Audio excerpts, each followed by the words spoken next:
This podcast is brought to you by WRFL, Radio Free Lexington. Find us online at wrfl.fm. Catch us on your FM radio while you're in Central Kentucky at 88.1 FM all the way to the left. Thank you for listening, and please be sure to subscribe.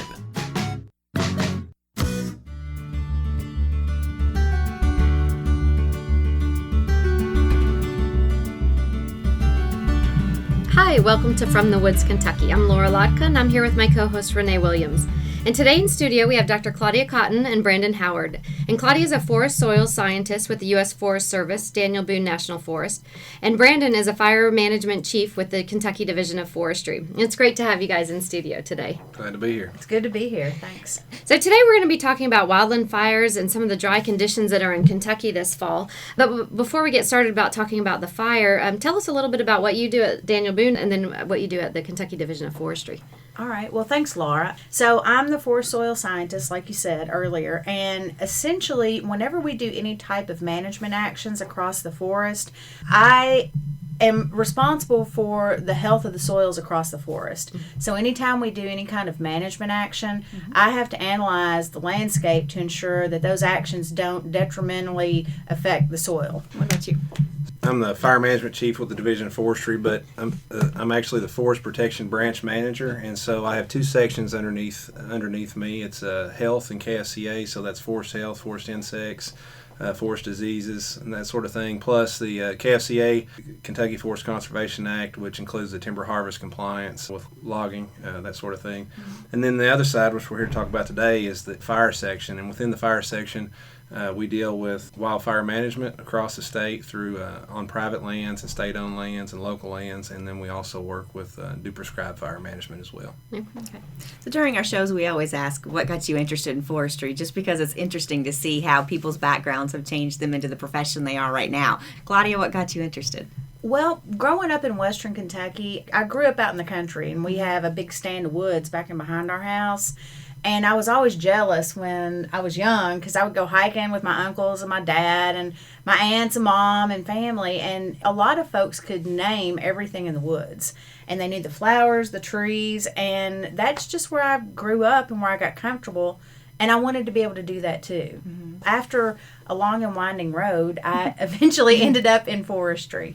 And I love it. It's been a great decision.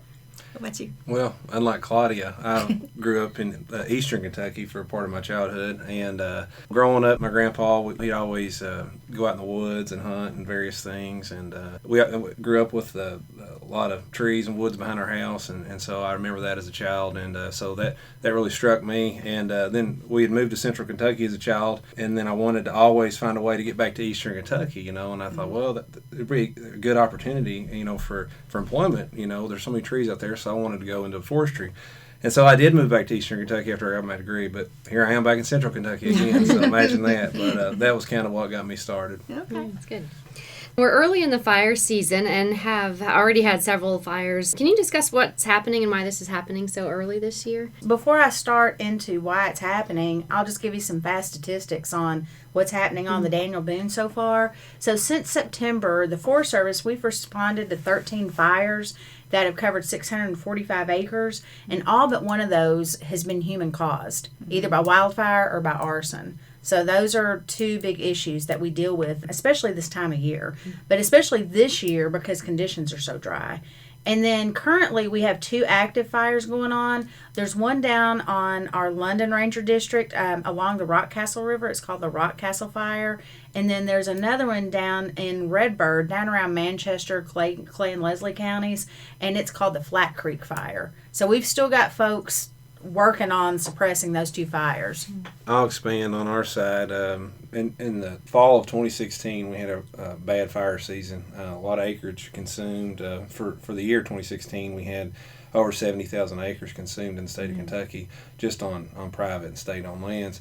And so we kind of use that as a year to compare our statistics to and know what we're coming into. So the last 2 years we've been pretty wet. It's been a slow season, which is good. But this year we noticed a tenfold increase in our fires from September of 2016 to September of 2019. So we had over 100 fires just last month. That was kind of telling. It really made us kind of open our eyes what we were dealing with. And then when you look at the drought indexes that we monitor, the drought index was running much higher than it was in 2016 for this time of year, and it still currently is, even with the last rain event we had. So those are things we watch, statistics we watch, and information to kind of tell us what to expect. And so we've ramped up.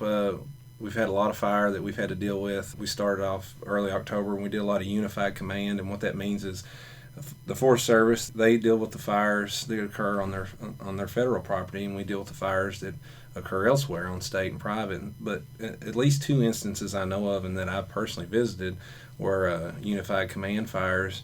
At the Rockcastle Fire in Pulaski County, we had unified command there as well, and then in Clay County. So we work hand in hand quite a bit on our fire suppression activities. Okay. And can you tell us when fire season is? There's kind of 2 fire seasons in Kentucky, and what we're getting into. We're in the fall. We call it fall fire hazard season, but it's October 1st to December 15th, and then in the spring it's February 1st to April 30th. And basically what that means is history shows us that those are the dates that are more conducive to bad wildfire weather. So a lot of it has to do when the leaves come off the trees, because it exposes the forest floor to more sunlight and they dry quicker. It affects the relative humidity on the ground, the moisture in the air. With the lower moisture, the hotter the wildfires will burn. Now, it could rain from October 1st to December 15th, and then it's fall fire season, but there's no fires. But it's all weather dependent. And I'll also throw in there, too, that means during our fire season, the law is that between the hours of 6 a.m. and 6 p.m., you're not supposed to burn within 150 feet of a woodland. And kind of the reason for that is that's a typical time when the relative humidity, the moisture in the air, is at its lowest. And you might get more unstable air masses come in, and the winds are whipping and can push your brush fires or whatever into the woods. But after 6 p.m., as long as you're not in a burn ban, and the judge executives issue burn bans, and so if somebody wants to know about a burn ban, they need to contact their judge executive. But as long as you're not in a county burn ban and we're in fire season, as long as you're burning after 6 p.m., you should be good, but you still need to watch your fire, too. So I'd like to tag on to what Brandon just said, because we've had some confusion and people calling the forest confused, basically, about the burn bans with county burn bans and the federal national forest burn bans. So right now, the Daniel Boone National Forest is under a burn ban. No fires except in rings and except in designated campgrounds. Even if the county doesn't have a burn ban, if you're on national forest and the forest has a burn ban, that needs to be adhered to. So I know some fires are obviously started by arsonists, but there are some fires that get started purely by accident. What are some examples of that? Fires other than arson, at least from the state side, private side, a lot of times people clear an area and have to burn their brush or so forth. Or burning trash, too. We've seen fires started from burning trash. We hope people don't burn trash. We try to encourage people not to do that because it causes air quality concerns. But when it comes to brush piles, that's fine. It's organic material.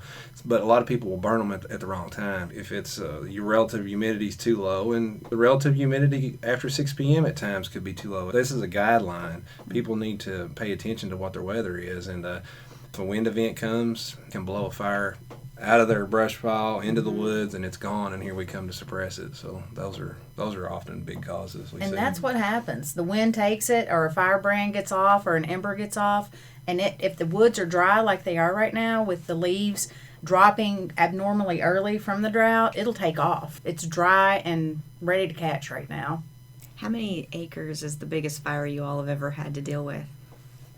Well, in Kentucky, I would say approaching 8,000 acres. Wow. And that would be in Harlan County and on the Pine Mountain range. It's a long linear mountain. It's the hardest place we had to fight fire.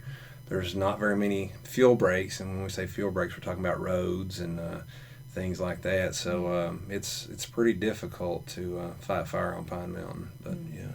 The one that comes to my mind is the fish trap fire back in 2010 that was started from a campfire out in the Red River Gorge. It started by tea lights, not a campfire. And there was a burn ban, and wind got a hold of those tea lights and set the brush off. and it ended up being 1,595 acres on forest land and 70 on private.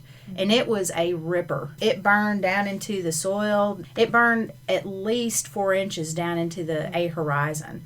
And it sterilized the soil. It was hot. So we had a lot of resource damage from that fire.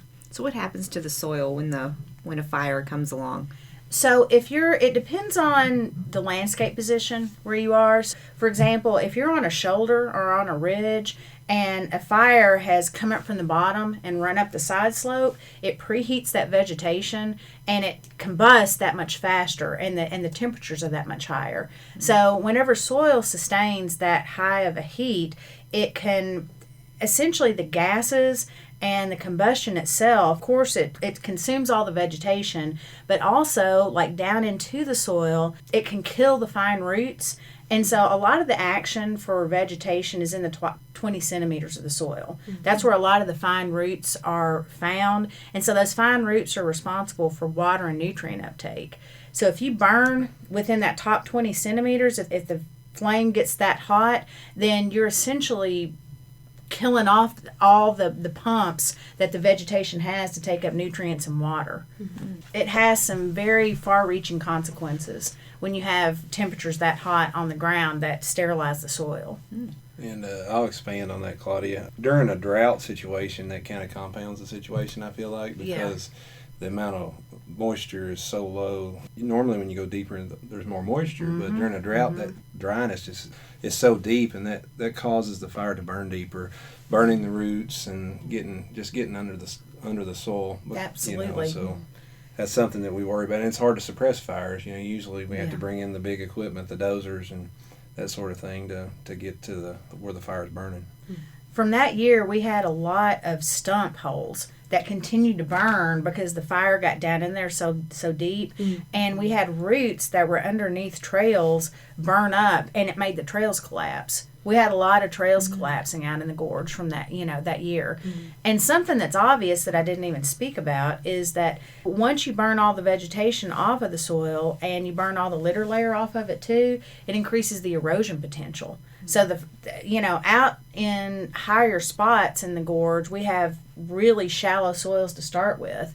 And if you erode that, you're just eroding off any promise of vegetation coming back ever. So it's really important that we protect these soils to hold the whole forest together.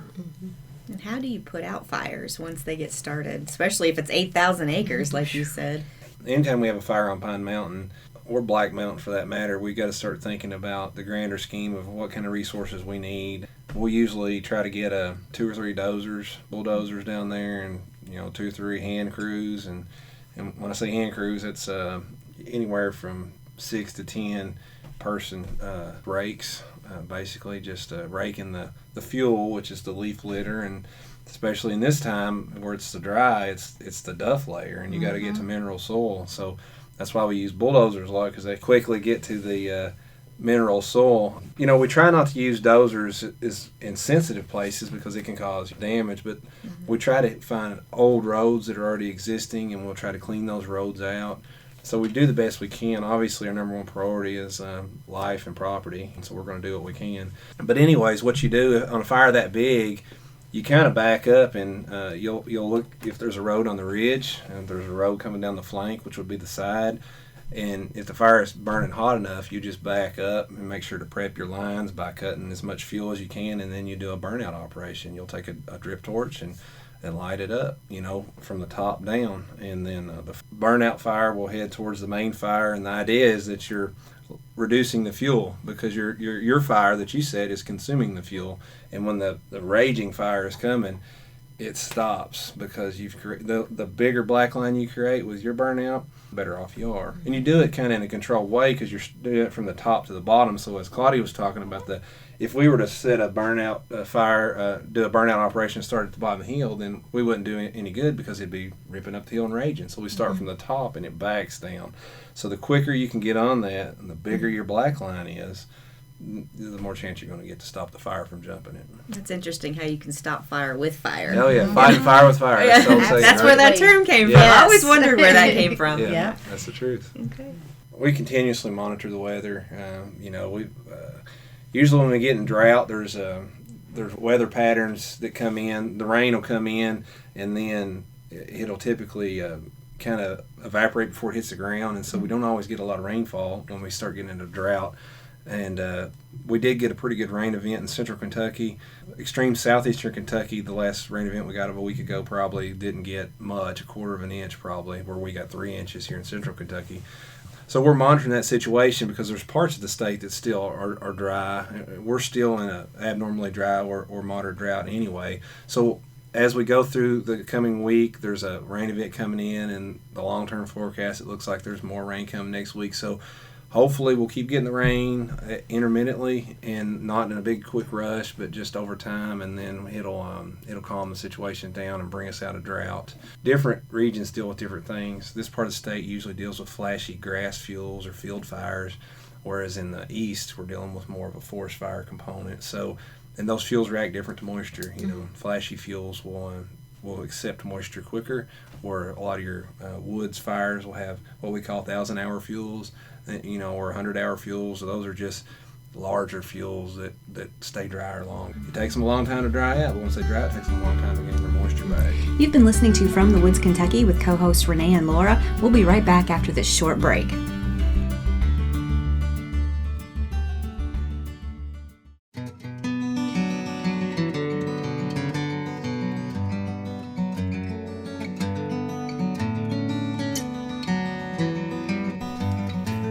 Welcome to Wildlife Sounds from the Forest. This is Dr. Matt Springer. I'm an Assistant Extension Professor of Wildlife Management within the Department of Forestry and Natural Resources here at University of Kentucky.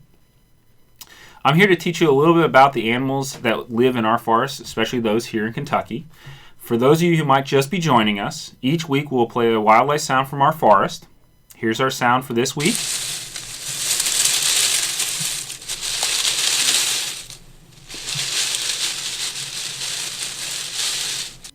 Stay tuned. Towards the end of the show, we'll talk about this animal and why it is making that sound.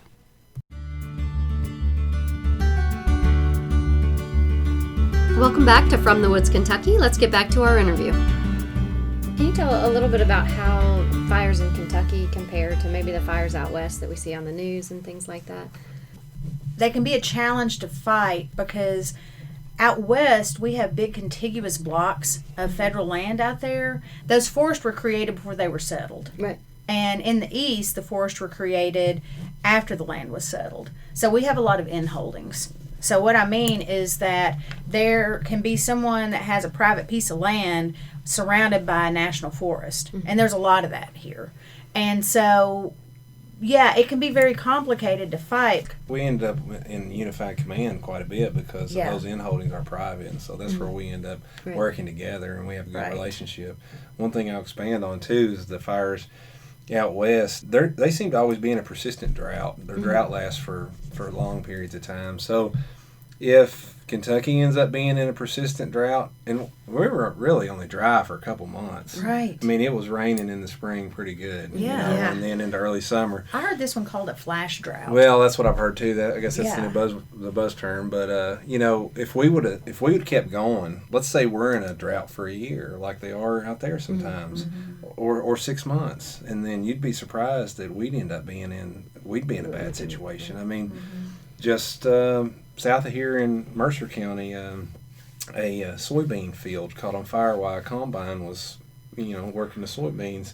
And this was during just 2 weeks ago when the fire ended up being close to 100 acres and destroyed a lot, ran like a western fire. If you saw the video, you'd think, well, that's out west. But no, it was, 2 or 3 counties south of here. Just because it was so dry. Yeah, so, if we were to keep going in the drought, the faucet was to be turned off today and not turned on again until next year. Through November, you'd be surprised. You'd think we were out west, and it's bad when Lexington and Frankfort start smelling smoke from eastern Kentucky, and that happens. Yeah, and we get bad like that. So I think that's the difference is the drought. Well, and the climate is totally different, and so that results in a difference in vegetation too. I mean, they're just naturally arid in a lot of places out west, but here we're a little more submesic. We're wetter, and our vegetation is lusher for lack of a better term. And so it keeps the moisture in the forest at a higher level than what you would find out west in, like, say, ponderosa pine forest or some of the conifer driven forest out there. Well, if something happens and people start a fire, are they then responsible for it after it's over, or does insurance kick in? How does that work? If someone lets a fire out, if it's a debris fire and they let it out, then yes, they are responsible for suppression. If the Division of Forestry has to come out and put a fire out that you let go, then we'll analyze the costs associated with it at the end of the fire, and then we'll issue a suppression bill, basically. That's something people need to keep in mind.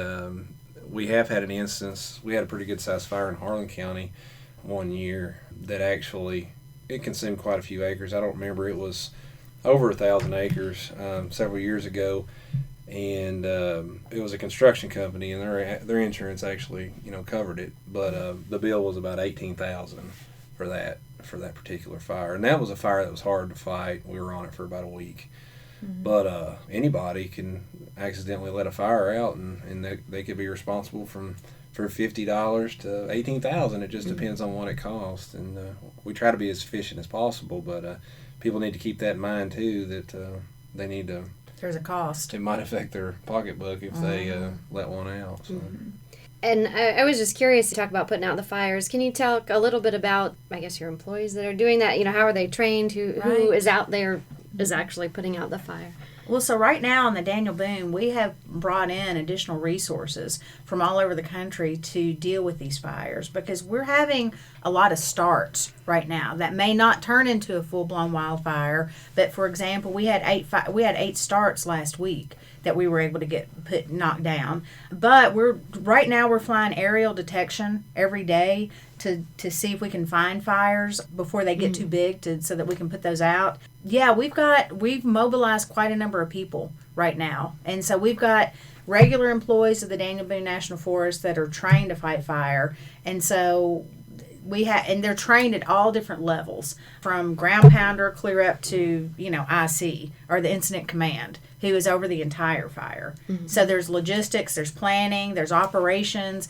It's a pretty complicated business once you get the entire show going. In our cooperative efforts with the U.S. Forest Service, not only the Daniel Boone, but at the Region 8 level, which is basically the southeast out of Atlanta, they assist us with bolstering our resources as well through many ways. We worked hand in hand with them. We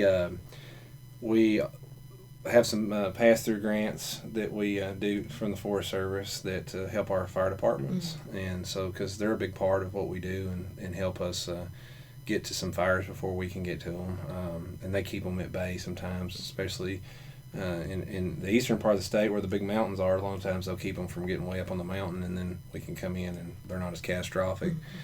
So that's good. They help us there, and then also we're kind of a community, so they pre-position a lot of resources. Currently the Region 8, Daniel Boone, U.S. Forest Service, they've got some aerial resources pre-positioned that we have access to. So from the state side, if we need a helicopter bucket drop or what have you, anywhere from 200 gallons to 1,800 gallons at a time, they have those ships that can do that. And so we've identified those resources, and we're glad that they pre-positioned them. Obviously, they're there if they need them, but we can reach out and grab them too.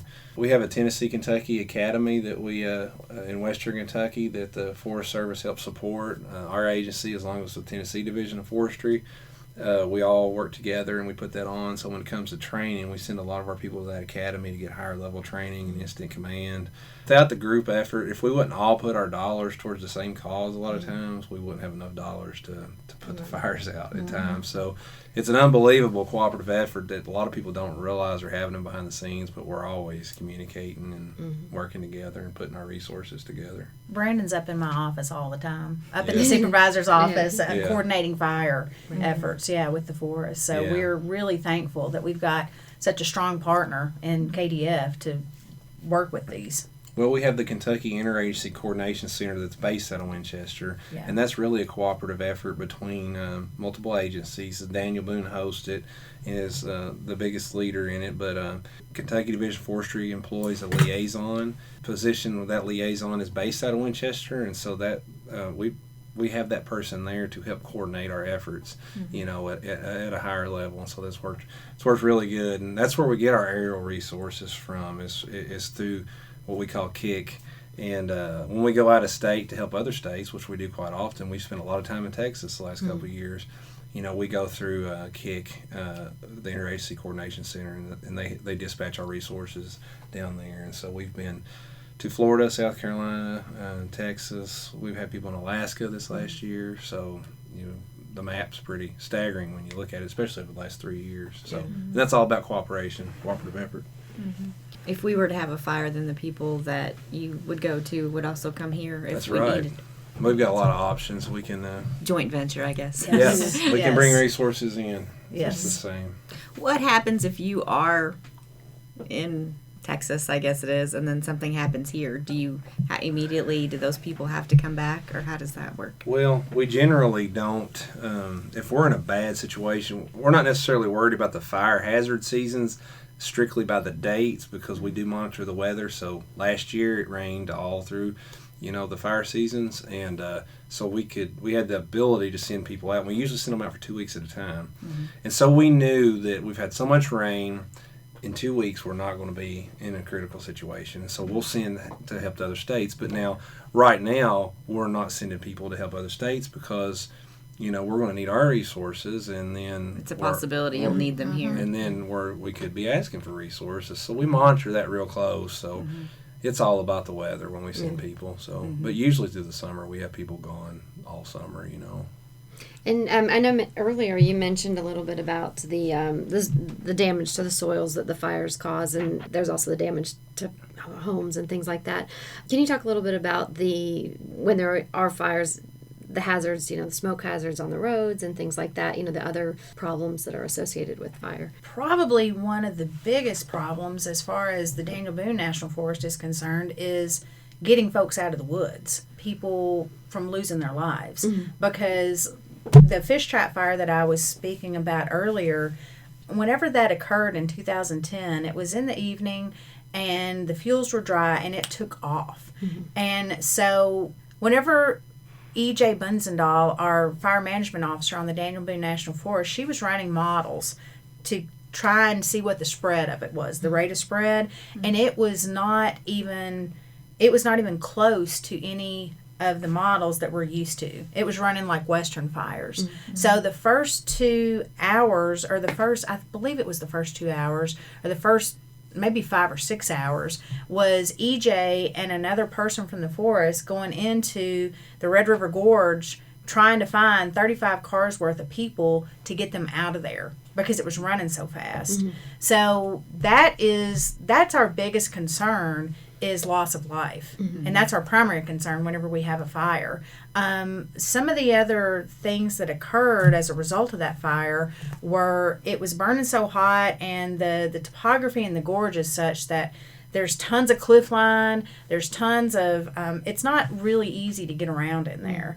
And so there were trees up on top of the ridges that were burning so fast and so hot that were falling off the ridges onto Highway 77, the main road that runs through the gorge. So we were having road damage, we had soils damage, we were trying to get people out of there, we have trails damage, we've got inholdings that the fire is encroaching upon. So these are people's homes and their property. So there's a lot of things that can be affected negatively by fires.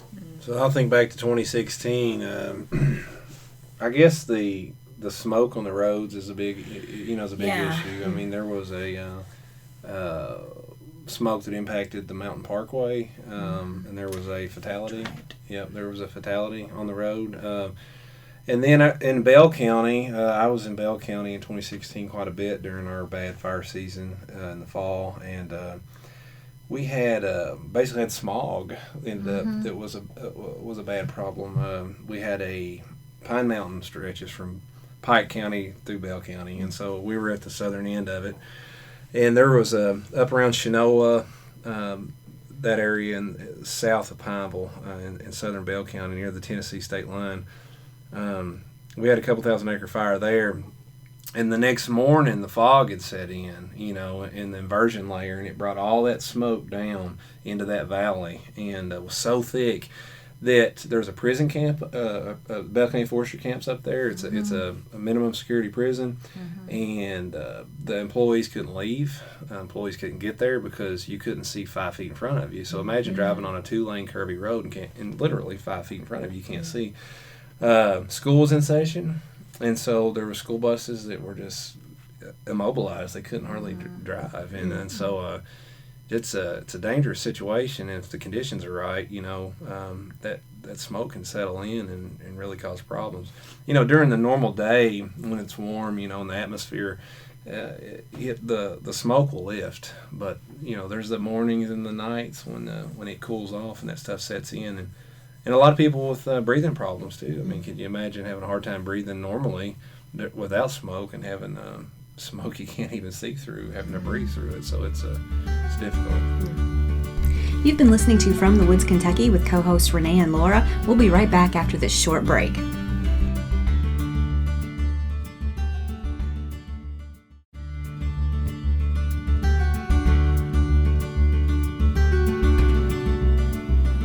Welcome back to From the Woods, Kentucky. Let's get back to our interview.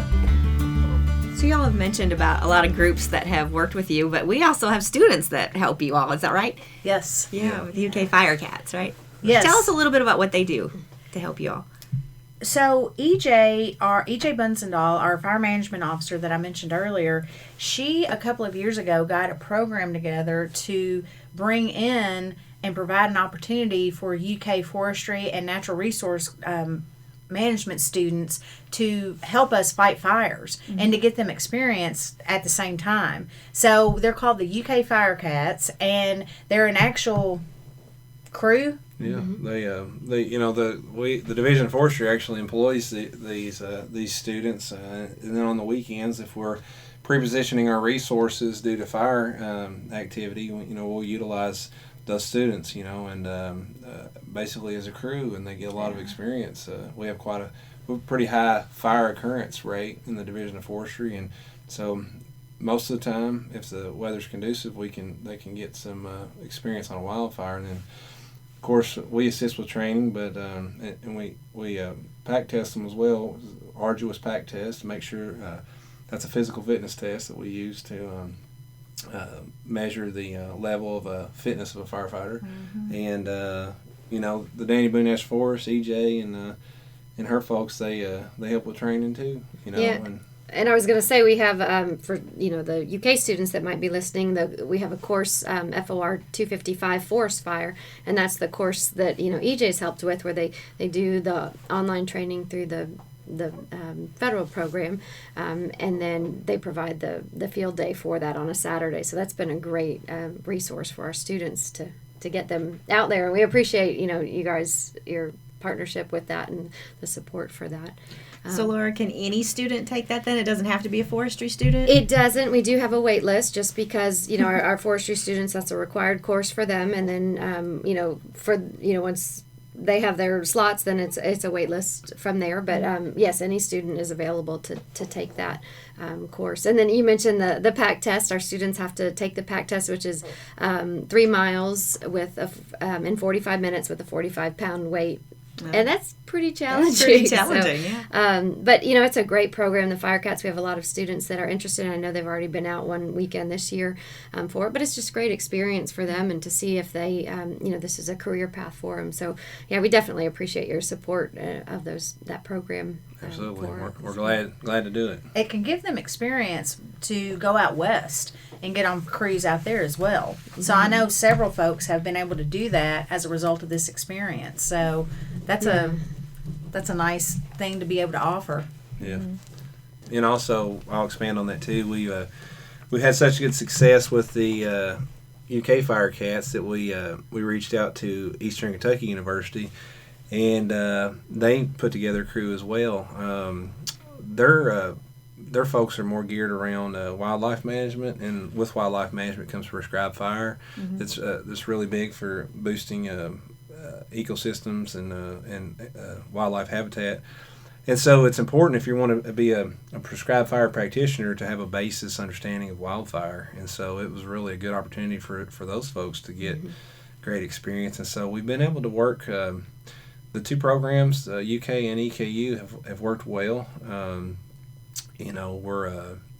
The last couple of years, there's not been a whole lot of fire activity just due to the rain, but rains will end, and as like we're in now, we're in a high fire danger, and so we'll utilize these resources as a crew, and they'll get plenty of experience, and they're trained up and ready to go, and it'll benefit them after they graduate.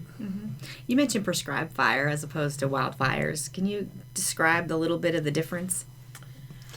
So from our standpoint, we look at hazardous fuel reduction. If you have, fire's been a part of our ecosystem and our landscape for a long time, and as we increased fire suppression efforts and got really good at it, fires didn't necessarily cross through our woodlands very often. Well, what happened is a lot of times we'll have high fuel buildup. There'll be a lot of those 1,000-hour, 100-hour fuels I mentioned earlier. Those heavy logs and things will all build up over time, and so what we like to do in the Division of Forestry, and we're really expanding, is try to reduce those hazardous fuel buildup. Some places are worse than others. So we'll go in and we'll try to do a prescribed fire, a controlled fire that happens not during a drought, happens when the weather conditions are right and are not going to cause catastrophic fire. And we'll remove those fuels by burning them, and in a safe manner that doesn't harm the resources.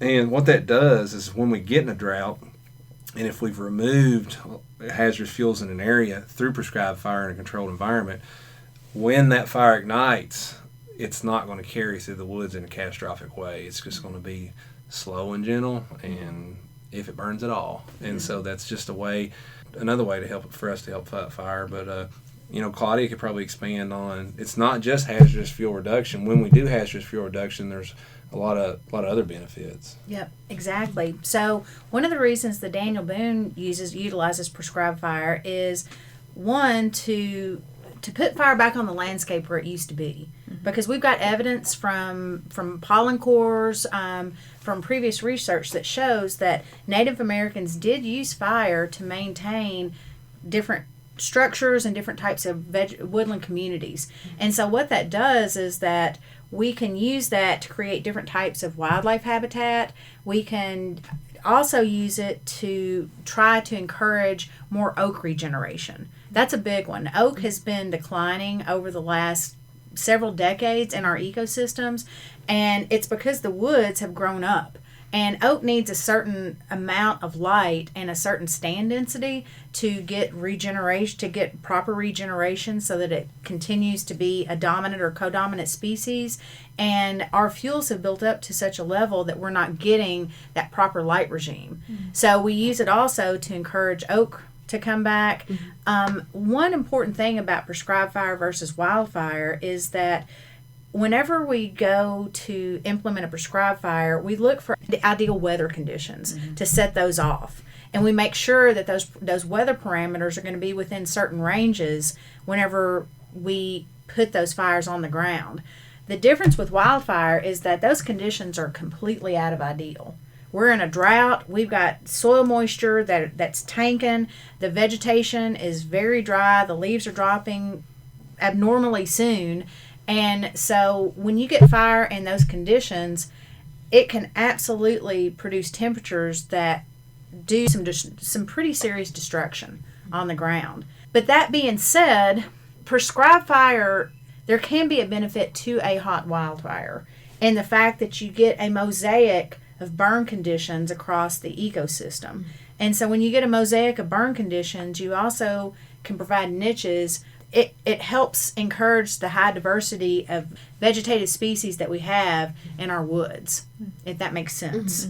Yeah. So, and you can't necessarily get a mosaic of burn conditions like that with a prescribed fire. I'm not encouraging wildfire whatsoever, but speaking from a fire ecology standpoint, you can see vegetation responses that you can't necessarily get with prescribed fire sometimes. But a controlled fire could be helpful, is basically what you're saying. Yes, absolutely. Mm-hmm. Yeah. Controlled being the word. Yes. Yeah.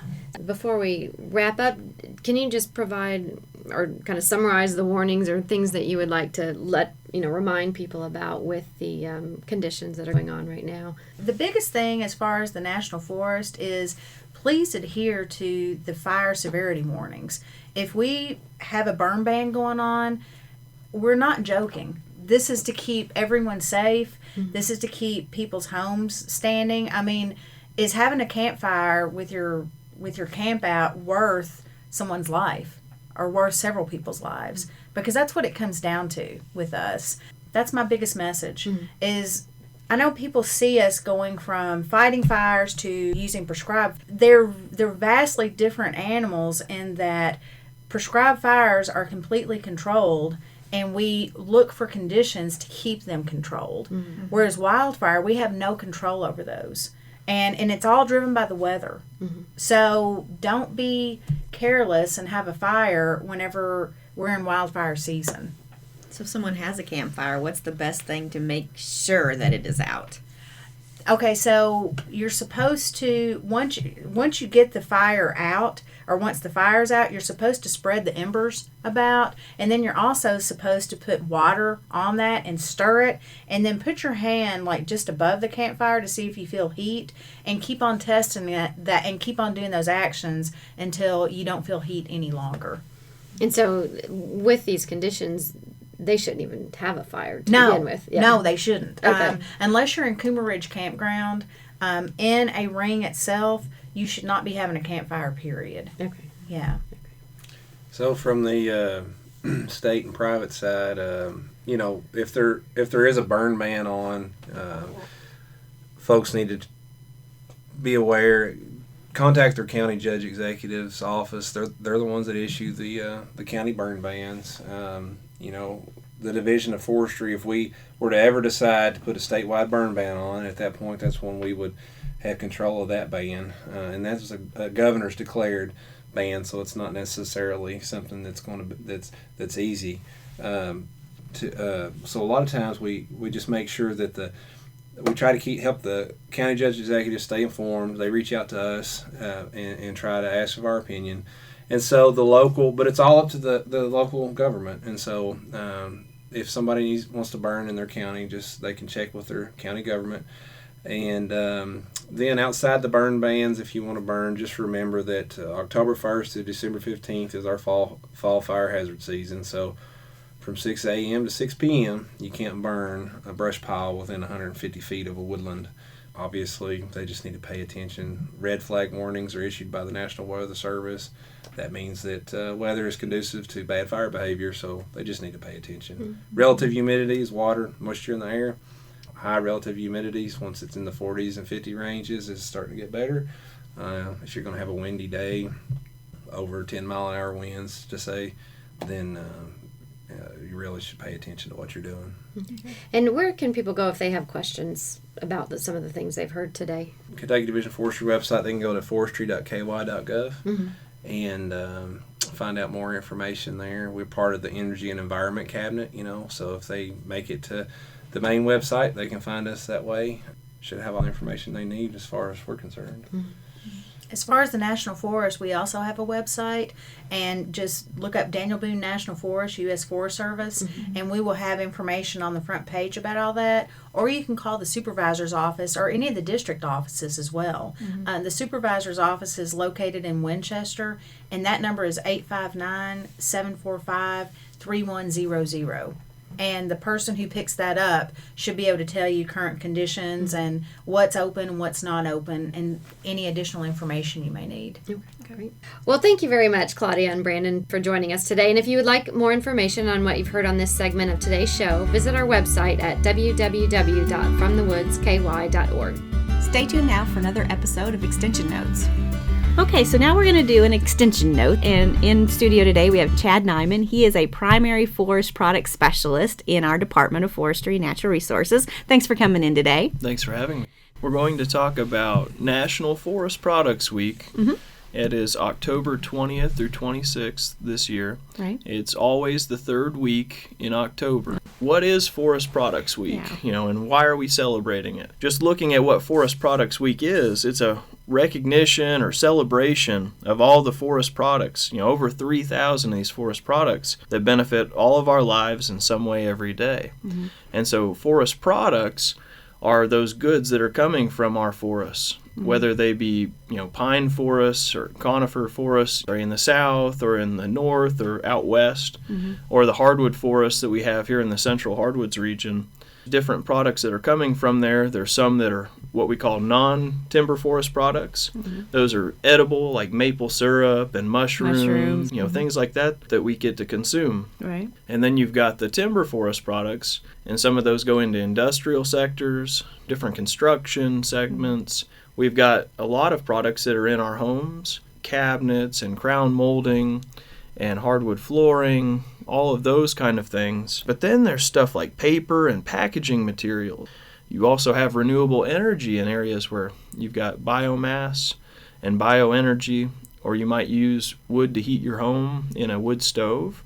You've also got these innovative building materials like cross-laminated timber and nail-laminated timber, where you're using wood to build more multi-layered buildings, and they're framed in a way that you use more wood and less concrete and steel due to the environmental benefits there. Mm-hmm.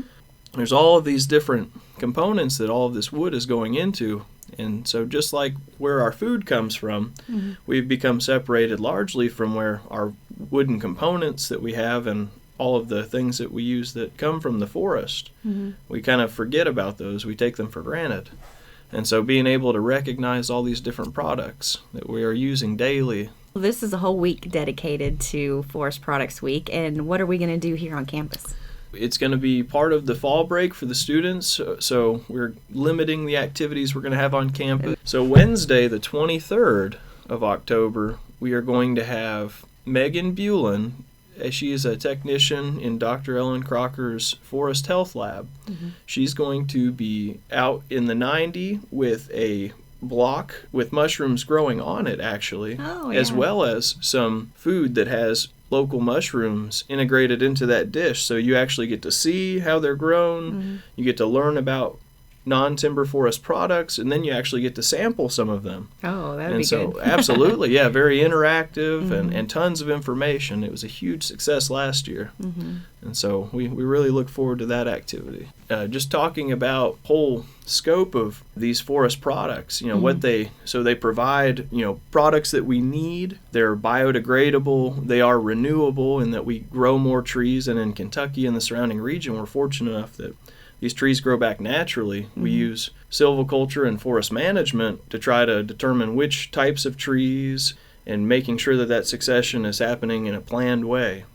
But these trees are just growing back on their own, and so it's a very nice system that we've got. And the fact that they're renewable, biodegradable, recyclable, you can take down a wooden framed building, and if that wood hasn't been attacked by termites or decay, you can then reuse that wood into a multitude of different products, and so you can keep using this wood over and over again. There are some things that are being used someplace on campus, right, that are being renewed? Absolutely. Yeah, there's lots of reclaimed. For instance, what on campus could people go see?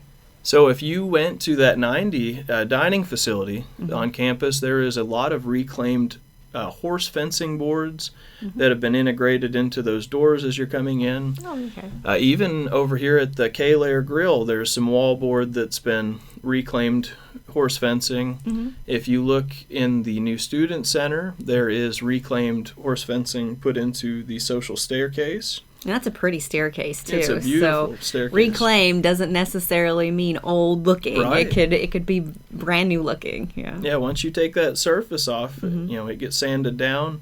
That wood is brand new underneath there a lot of times. And sometimes old looking though is what you want. Right. So yeah. it just different depends. looks. Different Absolutely. pens. Yeah.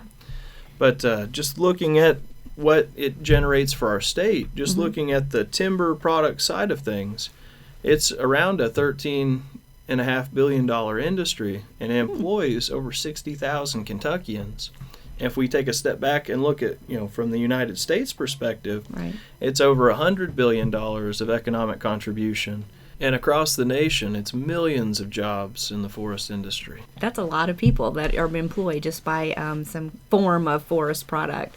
I think people don't realize how much wood does affect them in their daily lives. Actually, during this week, if you actually just took a little extra time just to look around and notice how much wood is out there, everything from the tree outside your window to the pencil you write with. It's a Absolutely. huge variety of That's things. a great point, Renee. Or maybe the bourbon you're drinking, Right. or whatever. That came from the barrel. That was the only way that they could get that taste in that bourbon. So. Yes. Yeah, here in the forestry building, I think we tend to think about trees and wood all year long. Mm-hmm. But I think it'd be a great thing to try to spend more time thinking about those products that are affecting our lives daily that we don't even really pay attention to because how busy we are. Right. All right. Well, thanks for coming in and talking about Forest Products Week. Thank you, Renee. If you'd like more information on what you've heard on this segment of today's show, visit our website at www.fromthewoodsky.org. Stay tuned now for Wildlife Sounds from the Forest.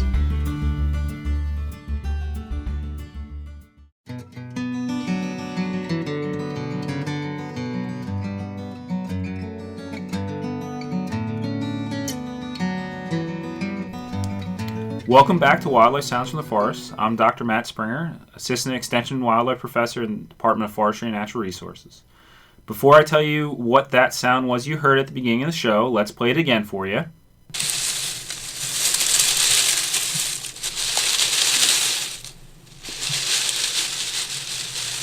All right. That sounded like last week where you heard the leaves rustling and it turned out to be mice. So what was this one? It's another mouse. It's Okay. really hard to get a sound of the forest for something like a mouse, right? Mm-hmm. They don't exactly walk around and bugle like an elk. We're going to go with how you may hear them, and we're going to talk about the golden mouse this week, Okay. which most people probably didn't even know we had a golden mouse. No. They're a mouse commonly found in the southeast. We're kind of on the edge of their range, and one that you don't tend to see around houses or in houses. They're really in forested habitats, usually associated with swampy, wet areas, shrubby kind of areas. They like honeysuckle, actually, is Oh. one of the things they do like. I need to eat more of it.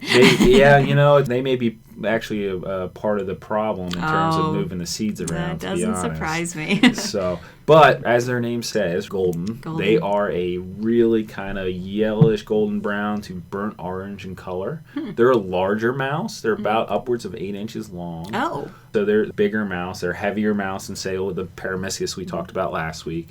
If you saw one, would you think it was a rat? No, No? you You wouldn't can tell the think it's difference? still small enough that you wouldn't think it's a rat, and it has that. There's not many yellow mice. Right. They definitely stand out if you ever do see them.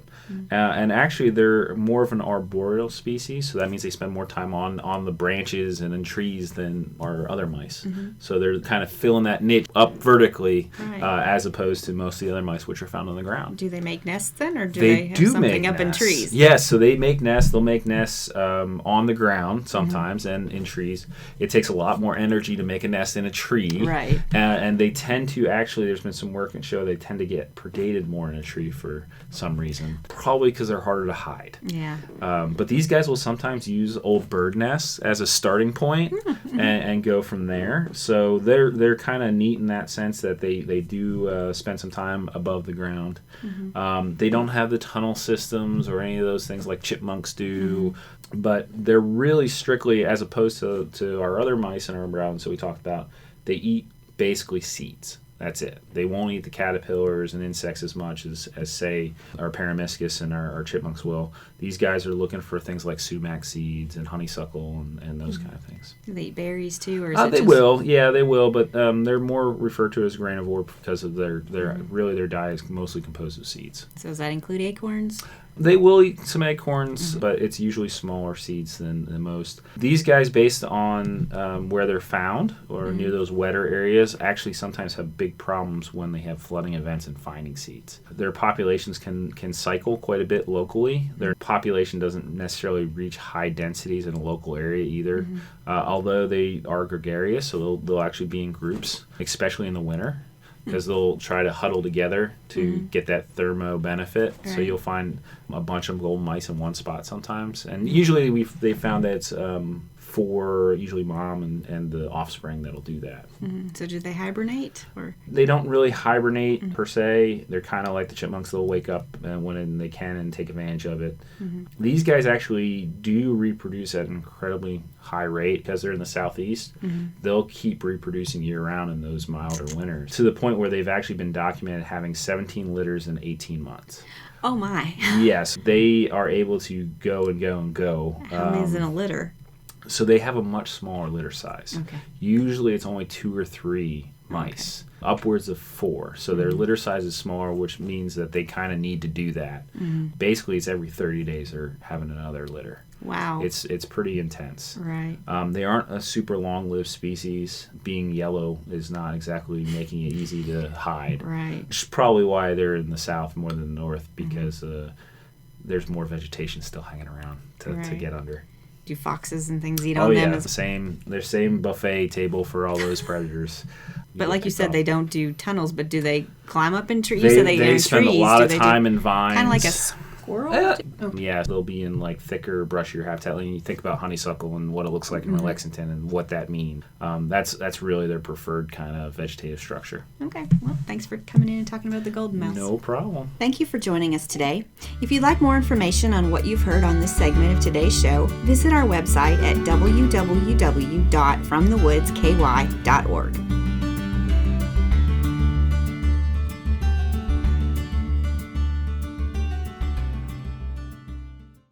Hey there. If you're enjoying this podcast from WRFL Lexington, you may enjoy our live radio stream at WRFL.FM and, of course, via radio at 88.1 FM in the Central Kentucky area. We have a wide variety of programs you're sure to enjoy. Just go to WRFL.FM/schedule and see what programs appeal most to you. Thanks again for listening to this podcast from WRFL Lexington.